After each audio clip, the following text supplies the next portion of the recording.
Hello, and welcome to the Our Prenup Lawyer podcast, where you and I get to learn more about prenups as I interview professionals from the fields of family law, couples counseling, and wealth management. I'm your host, Libby Garabedian. Let's get started. The information provided in this podcast is prepared by Our Prenup Lawyer for informational purposes only and does not constitute legal advice. The information is not intended to create an attorney-client relationship. This is not legal advice or a substitute for obtaining legal advice from an attorney.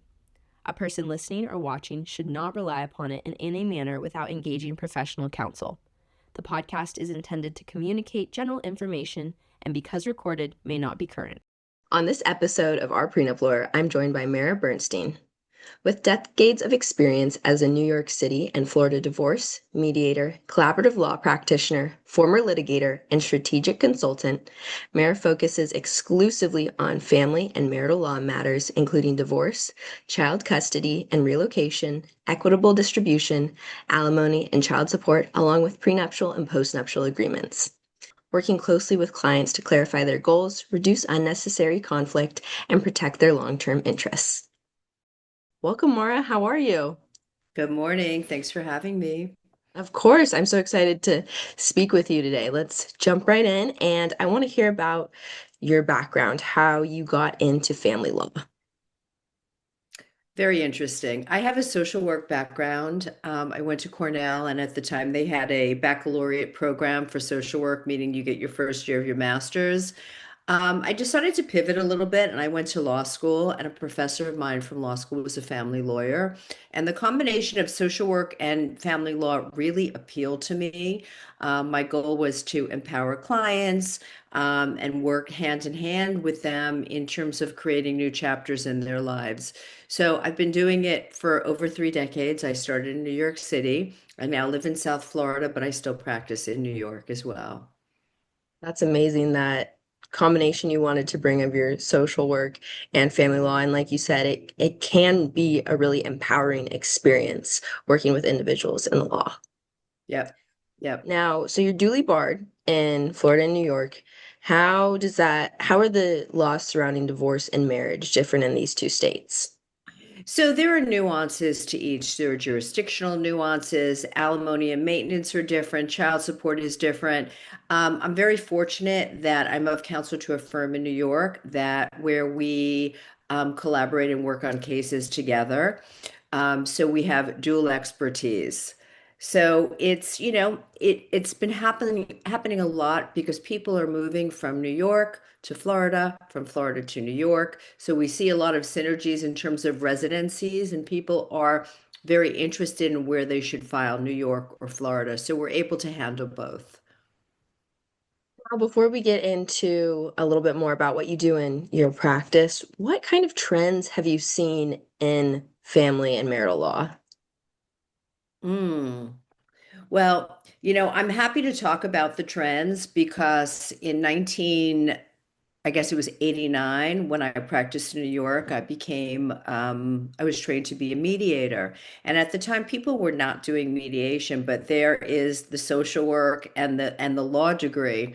And, the person I worked for said to me, uh, nobody's going to do that hippie bullshit. Okay. Now, 30 years later, mediation is mandated in many jurisdictions. In the state of Florida, before you go to trial, in some divisions, you have to go to mediation. So I see a trend towards alternative dispute resolution. But more importantly for my practice, or differently for my practice, is that I do private divorce for people who want to stay out of the court system. So I think the expectations of people going through divorce is really changing. There used to be an expectation you're going to go to court and a judge is going to listen to you, and you're going to spend a whole day in trial, and you're going to get the result you want. Well, the fact of the matter is that the courts are so overwhelmed and judges are so bombarded by huge dockets that judges only hear a tiny, tiny portion.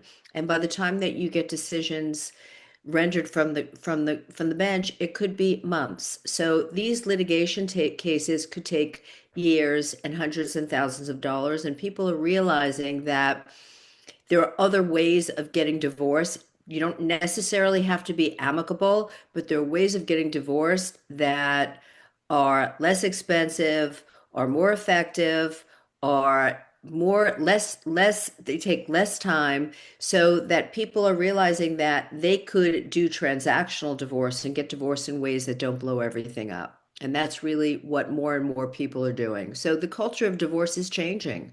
It's not only War of the Roses. It doesn't have to be that way. Even if you can stand your soon-to-be spouse, you feel like, you will never ever talk to that person again. I mean, obviously there are cases where cases have to be litigated. Abuse, lack of transparency, hiding money, sending money to different jurisdictions or different countries. But for the most part, that doesn't happen. Right. And it's so crazy how you mentioned something you were doing at in the beginning of your career. Mediation has now it's really become the more norm as people want to stay out of court. But with divorce litigation and excuse me, and private divorces, what is the difference between that primarily and just regular divorce litigation or separation? What do people not know about private divorce that they should? Yeah. So most people, especially in the state of Florida, most people don't realize that when they get divorced and they enter the court system, that all their information is in the public record. What does that mean? Their assets, their income, how much alimony they will be paying or receiving, child support, maybe even where their kids go to school. So that's a really, really important factor because you have no privacy. So private divorce protects privacy. We limit what we file in the docket to very, very, very minimal documents. So if your friends, your colleagues, your family is searching the docket, they're not going to see all those things. The other thing is it's a very transactional experience. So you have more control over the outcome and the timing of the divorce. You're not leaving the decision and the timing to the court system, which I said before is really, really overwhelmed. And the third thing is people are concerned, how am I going to get all the information? In our private divorces, because largely they're higher asset, we always work with forensic accountants. Always. And it's the same exact discovery and disclosure that you would use in litigation. Mandatory disclosure, requests for productions, possibly interrogatories. We're still lawyers. We're doing the same thing. We're getting the same information. We're advocating for our clients, but we are not going into the court and leaving it in the hands of a judge. Okay. Yeah, it's transactional. So there's a little bit more control, and obviously it's not hiding anything by having limited information in the document. It's disclosing what is pertinent to the case, correct? Well, listen, there are always cases where people are going to try and hide. And Hmm. the minute that we see that, we know that it's going to have to go to litigation. Or if I have a consultation with a client and the client is telling me things that perk my ears up and I know that his or her spouse is not going to be transparent, I don't have the ability in this process to serve subpoenas and do those kind of things and get the court involved. So those are the cases that need to be litigated, and there are those cases. We don't do one size fits all. Right. And no one should do one size fits all in divorce. Everyone's case is entirely different. People's goals and objectives are different. Of course, like you said, everyone's case is different. It's not it's not going to be something where you have the same assets or the same relationship between the spouses. How does a high asset divorce differ from a typical divorce in your experience? So we talked about mediation, and mediation is an amazing tool and it's an amazing option. But as you know, there are different types of mediations. There's something called pro se mediation where people are not represented and they go to a mediator, and the mediator is purely a facilitator. The mediator is not ethically allowed to give legal advice. So everyone is on their own. So those kind of cases are better where there's a W-2 employee, right? We know what the income is. Child support is formulaic. In Florida, alimony is formulaic. The mediator could help the people 50-50. We have the safeguards and the boundaries. When you're dealing with a high asset divorce, very often one of the spouses or both of the spouses either is in his or her own business. So there are valuation issues. We need to value the business. Also, we're not just looking at tax returns because we know that a tax return when someone is in their own business doesn't reflect real income. So we need a forensic accountant to come in and look at the perks, look at the benefits. Are there any distributions that are held back? Also, that very often there are trust assets that need to be evaluated. So in our private divorce, we bring in experts to assist us in really advocating, educating our clients, advocating for our clients, and making sure that we're not leaving anything on the table. And each aspect of this marital estate is addressed properly. Right. So having that team with It's a team. specific roles to Yes. help support. Yeah, that's amazing. Because I'm a lawyer, I'm not an accountant. Everybody stays in their lane. And you know what? People think, oh, is it more expensive? It's less expensive because I'm not billing out for work that I'm not the appropriate person to do. So we have everyone doing what they should be doing. And then the lawyer is essentially the quarterback and strategizes and puts the deal together on behalf of the client with the team. Right. Now, with these private divorces, prenups and postnups, how do those usually help the process move forward? Yeah, I mean that's a new thing. I think that prenups have been done entirely wrong for people because this prenup should be viewed as not something negative. In the day, most people didn't do prenups 30 years ago. It was just for the ultra wealthy. Now, many more people are doing prenups, and I look at it and I explain it as an opportunity for people to have conversations about money and things that are very important. So they're aligned before they get married. And prenups could do all sorts of things. We're very, very creative with prenups. So instead of, I've been trying to do this, a lot of lawyers are resistant to doing this. Instead of a lawyer drafting a prenup, telling the client, this is what should be in the prenup, this is what I've done before, which bears no resemblance to anything that the parties have discussed, or maybe the estate or how much money the person is earning. No conversation as to interests and goals and objectives. I've done prenups where I sit at a table with my client, the soon-to-be spouse sits at the same table with his or her client, and we talk about the terms of the prenups. We talk about expectations. We talk about interest because we do what's called interest-based negotiations.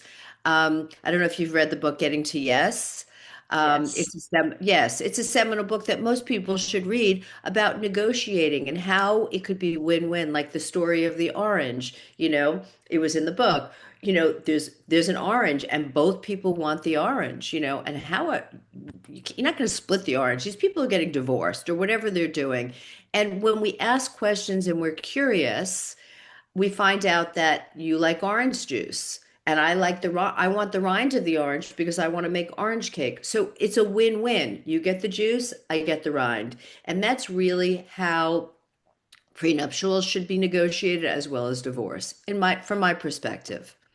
Right. No, I love that It's approach. problem solving as opposed to shit stirring that litigators do. And that what I used to do for many years. Exactly. And that's an amazing approach you take because, like you mentioned, getting to the yes, the idea that, both interests the win-win is perfect because people don't know what they're actually able to agree upon until it's brought up, right? Exactly. And you know what? It's not a perfect science. It's not always win-win. It's about realistic expectations. Hmm. And balancing. Should I give this up to move on? What is it going to cost me? Cost benefit analysis. And that's what we do. That's how we counsel our clients with this team approach. And it's very comprehensive. It's like negotiating a dissolution of a corporation or a merger of a corporation. You don't just work with one attorney. There are so many different aspects of it. Right. There's so many moving parts. And I really like that analogy because there is such a huge financial aspect to it, but also it's important to remain, not get too emotionally invested, but to remain on the outside of it, right? That's called compartmentalizing, and it's not always easy in divorce because, emotions are high and we can't forget about that. The expression, when emotions are high, cognition is low. So we Hmm. have to take care of the emotions. People have to really, I say to my clients all the time, I think you're completely appropriate. I'm not judging you. There's nothing wrong with how you're feeling, what you're saying. Have you thought about seeing a therapist? Because it's really important if you enter into this process that you have objective support and that you have tools to be able to be resilient during this process because it's not nothing, Right. you So know. preparing themselves for those emotional aspects too. Yep. Yeah. Have you ever had a client decide in the midst of a divorce that they want to give their marriage another try? This week. Really? This week. And so it was a collaborative divorce. It happened to be a collaborative divorce. And my client was the one who initiated it. And then in the midst of it, she said to me, I don't think I want to do this. And then the husband was like, sorry, it might be a little late. And we decided that they were going to do a postnuptial agreement. Okay. And we signed the postnuptial agreement, had a bottle of champagne. They're a lovely couple. They have beautiful kids. And I think that, when you go through something like that, it gives you different perspective. Hmm. And I just spoke to her the other day, and she's very, very happy. So the postnuptial agreement kind of, gave him a little more security because he was a little shell-shocked after she threw this on him. And then she said, oh, sorry, I don't want to get divorced anymore. Yeah. No, that's such a creative solution. What other, I guess, creative solutions have you, you know, run into or come up with in the course of your career? Ooh, I mean, I have one right now where I just got off the phone with a colleague of mine. We have a case, it's a high asset case, and the parties have been married 40 years. That's a very long time, a very large marital estate, and the husband is very anxious to do it, get the agreement done in a month. And my client, she raised kids. She supported her husband in his career, and she was not financially astute. And, the husband was jumping up and down saying, I'm not going to litigation, but I want to get this done. And I said to my colleague, let's get a neutral forensic accountant that we both trust. Hmm. Um, and let this person go through all the assets so that I feel satisfied. The husband doesn't feel like we're attacking him and we're bringing him into court and we're satisfying everyone. We're moving faster than litigation, but my client is getting clarity and understanding that we're not going to leave anything on the table because we're going to have a financial professional involved. Right. That's so important to, The things we do that I do in my practice and my like-minded colleagues do as well. There are a group of us here that do that, and actually in New York City as well. It's a different kind of lawyer. yeah, being able to adapt and come up with these solutions that, might not seem so obvious at first, but again, are helping both sides. Right, right. So, Not blowing everything up. right. But also really looking at your client and really advocating for your client. We're still lawyers, but we just do it differently. We're problem solvers. Exactly. I love that. Yeah. With this instance specifically, making sure that your client has the peace of mind, the understanding by bringing in the forensic accountant is so essential. Essential. Yep.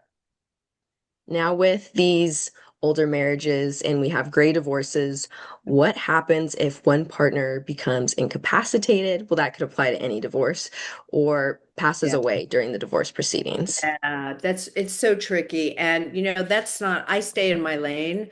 Very often we deal with guardianship attorneys. Very often they're trust and estate attorneys.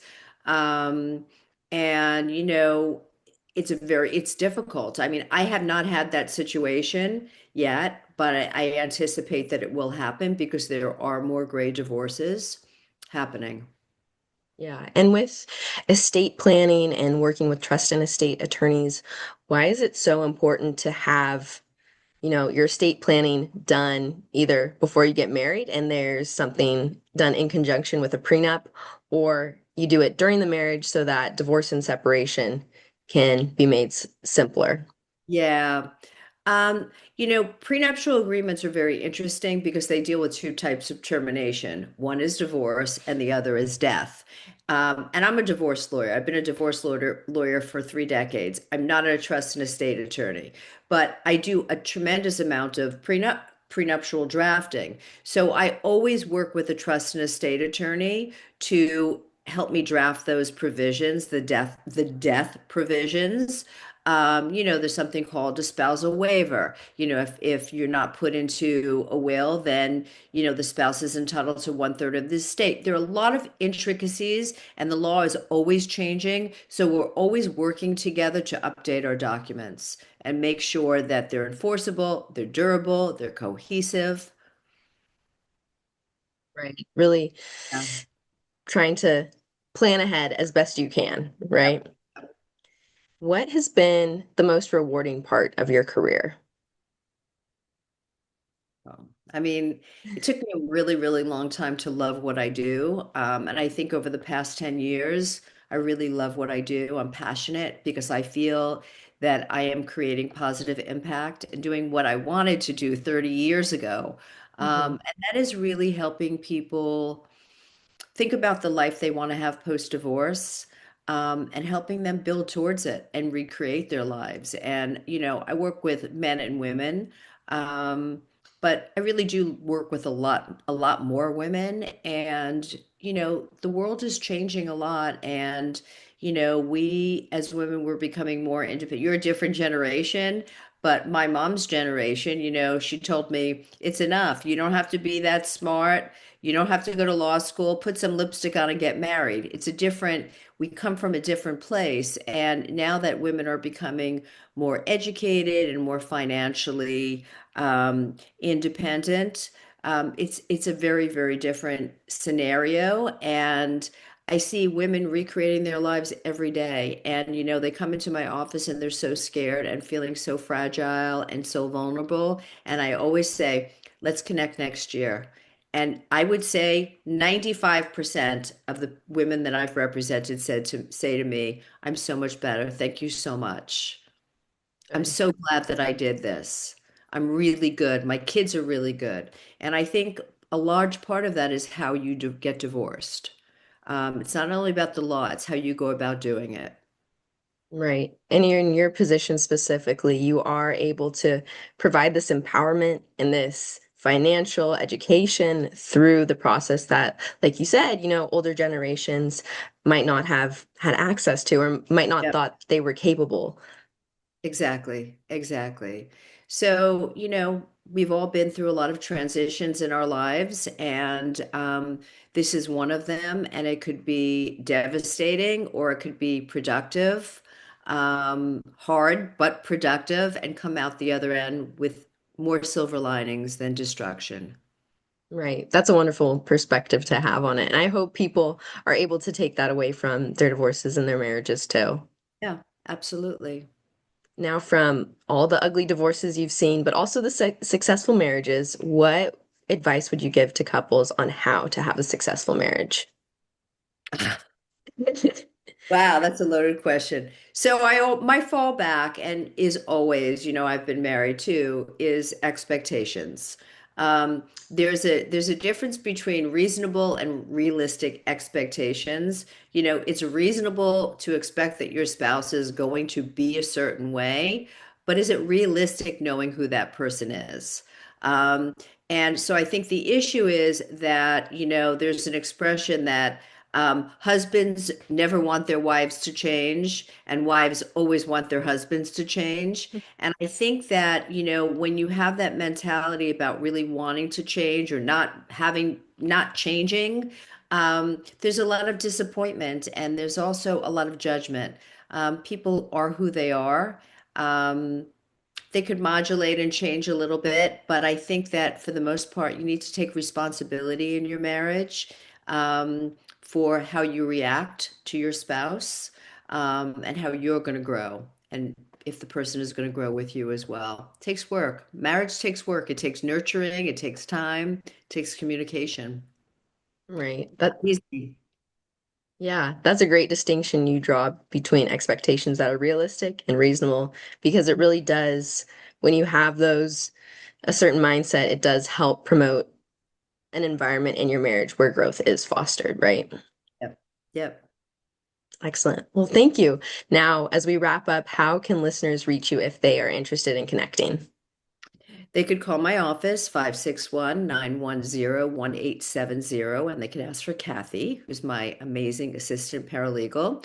They could email me, mara@mbdivorce.com, or check out my website, marabernsteindivorce.com. Thank you so much. Well, it was great speaking with you, and I hope to talk to you again soon. You got it. Take care.